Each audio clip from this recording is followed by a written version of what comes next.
I'm very excited at this moment. Tell me more. I've had this dream to start Conversations, the course. And I'm there, like committing, throwing my hat over the wall, telling people publicly, I'm going to do this. And that's what I've been calling it for a while. Conversations, the course. But it wasn't really resonating for me as something that inspired me. So I'm in the elevator on the way to work, and I come up with what inspires me. Are you ready? I'm dying to see where this is going. Conversations University. I like it. So that really inspired me, and that's why I'm excited right now. I love it. And of course, the light bulb came on in an elevator. I mean, how fitting, right? As you go up, boom. Well, thank you for listening to my exciting news. I had a need to share it, and that is my segue to this episode, which is based on chapter 4 of Conversations. The chapter is called Focus on Needs. Alex, welcome back to Conversations About Conversations. Great to be back, and thanks for having me. Forget what your company offers for a moment and simply think about what you offer in a relationship with your client.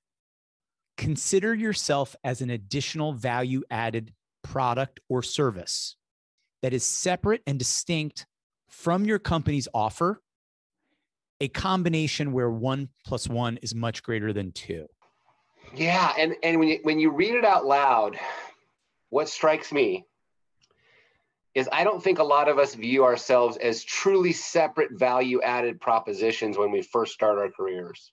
We view ourselves as wearing the jersey, but I'm not sure we're confident enough, at least I wasn't, to think of myself as truly being a +1, if you will. Because you may not have been until I'm quite sure I wasn't.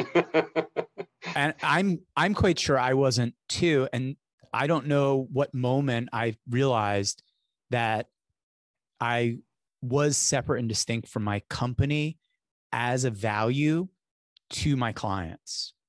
Let me move into a little more detail about you being the value added product or service. In the chapter, I go on to say that there are 18 ways to accomplish satisfying needs by who you're being. If you think about those 18 things, and you acknowledge this, it's very difficult to be all those. I mean, if you're all those, you are all the time, you're an incredible person. Your eulogy is going to be something else. Those are aspirational virtues, if you will, right? To be on time, to be all those things. I think what jumped out at me is those are things that we learn as children and as young men or women. And I wonder, where did you struggle the most with those 18? Did you have one particular area that needed more improvement than others? Number 9 and number 10. So let's set a little context for our studio audience. Okay. So the virtues are be trustworthy, be reliable, be responsive, be interesting, be someone who discusses philosophy and wisdom, be a good communicator, be a friend, be someone who provides choices. Then I'm going to skip over 9 and 10, come back to them. Be someone who makes your company's offer easy to use. Be someone who instills confidence and peace of mind. Be someone who provides valuable advice and guidance. Be detail-oriented. Be inclusive. Be an aggressive problem solver. Be loyal and committed. And be someone who helps your client look good and avoid looking bad. And the two I didn't say, number 9 and number 10, be caring, understanding, and empathetic. And then the other one I had trouble with was be someone who shows respect, listens, and provides validation. It really wasn't until I participated in a course called the Landmark Forum that I realized the importance of listening for showing respect and realized the importance of validating people.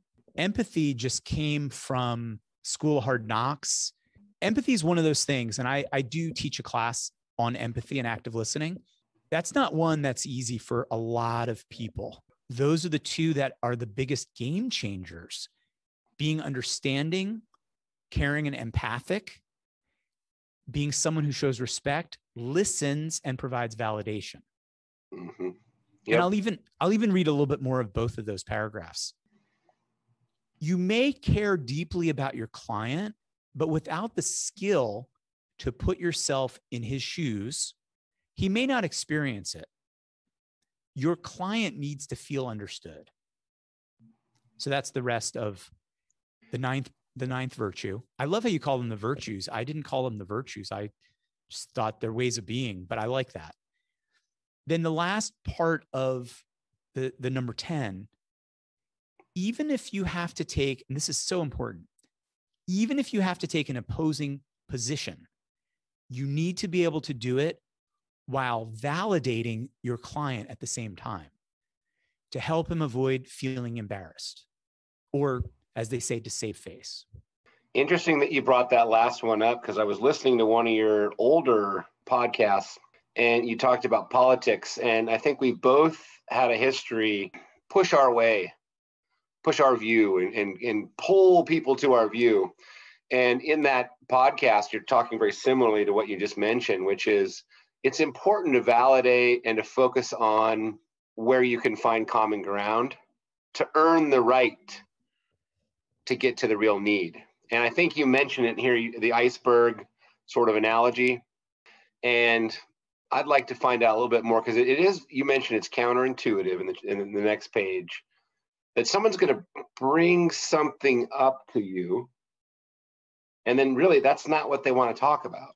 It's just it's their way of sort of introducing another concept. The conversations that I teach, the model that I teach is needs-based versus topics-based. And I think that's what you're pointing at. Mm-hmm. It is very possible that you could address the tip of the iceberg and never deal with the iceberg as a whole. You might spend a half hour talking about politics when what your client really needed was to figure out how she's going to deal with the family problem. Maybe there's family argument about politics, but politics came up because they're looking for some kind of validation. And that is definitely a part of this chapter, is getting to the need underneath the need underneath the need. Mm-hmm. Did I answer your question? You did. And I think you give an example of where you're actually like incredulous with this coworker who said, well, I've been talking to this client for years and they're fine. There's no other need. And you were kind of like, well, wait a minute. You're saying that the client has no needs? And so I think, surface talk, or I guess shallow talk, is something we're all comfortable, not all comfortable, but we're taught to do the surface talk. And it's almost like you're saying you need to kind of dive down a little deeper and really kind of go a little deeper than just taking things at face value. Did I get that right?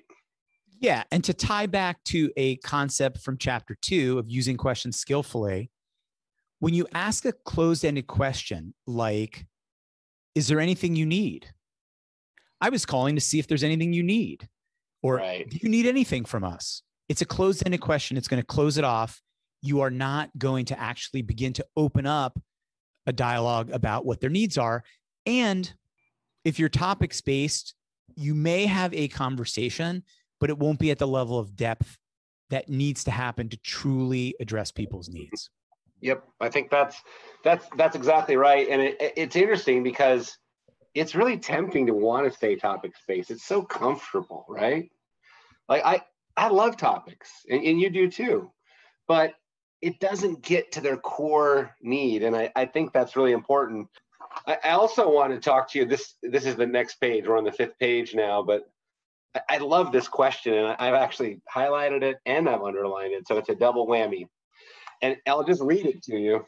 Do I understand what my client's needs are? And along with that, does he or she feel like I understand what his needs are, or his or her needs are? I think that is so fundamental for this chapter. And it speaks to a point that you highlighted earlier, which is it's what the client experiences, not what you think he or she heard. So my question on that is, how do you know what the client experience is? And so do you have any other than directly asking that question, how does one, or surveys, I guess, that the company does, but how does one know what the client experiences? It's hard to know. You could take that out of client relationship manager and think, how do we know what any other human being experiences? Right. Even if they tell us, or even if they fill out a survey, we don't know. But we communicate with them, and we explore, we probe, we ask questions. Yeah. You can kind of get it though, because okay, if you're not understanding, you're not validating them, you're either justifying, you're getting into right, wrong, agree, disagree, you will destroy rapport. So I guess I'm going to answer the question as one way you know that you're not addressing needs. There's a few ways. One way you know is rapport goes out. Like you were having a conversation, all of a sudden it hits a wall. Also, and we'll get into this as we get into the later chapters and we talk about conversation structure, many people skip over exploring the needs. They go for products and services, not needs and wants, not motivations, not deep down stuff. So when you don't probe deep enough, when you get to the point of the conversation where you need to address needs and objections, you don't have enough to address because you don't know what it is. So you find out at that point, like now it's not working.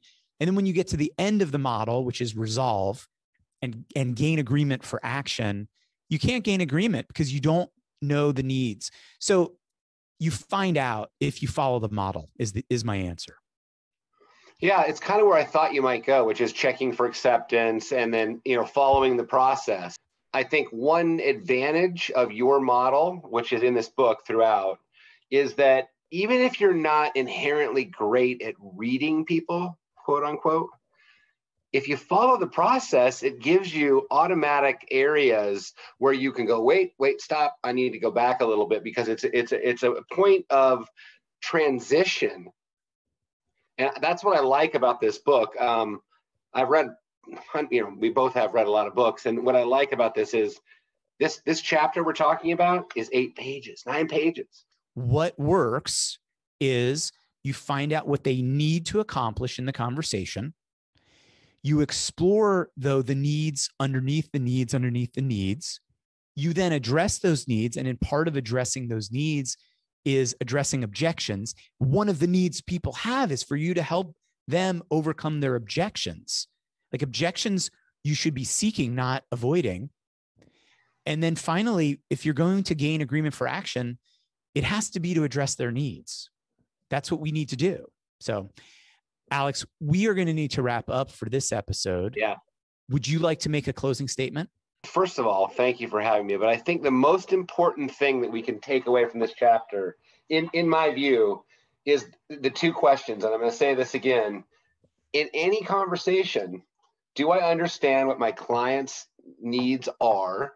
And does he feel like I understand what his needs are? And I think that if I were to have asked that at every frame of a sales process or a relationship management process, I think my results would be vastly different today. And I would just encourage you to stop, ask that question or the other or both questions, and really think about it. I think it's a very, very powerful set of questions. And I also want to add, I think that the virtues listed, the 18 beings, if you will, if that were the only thing you took away from this book, which I wouldn't want you to do that, but if we cut those out and said, I'm going to try and use these 18 beings or virtues, I suspect that your sales results or your relationship results will be very improved. I like that. Switch your paradigm from getting your needs met to getting your clients' needs met. By making sure their needs are met, you will get your needs met as well. Clients whose needs are met are more willing to reciprocate. Needs-based conversations allow you to collaborate with your clients in an effective and empowering fashion. In other words, if you're not in a needs-based conversation, it's very hard to collaborate and it's very hard to be effective. Needs-based conversations help your clients see you as an ally and see you as someone who cares about them on a deeper level beyond the normal expectations they have for their business relationships. Alex, thank you for being a part of this conversation about conversations. Thank you.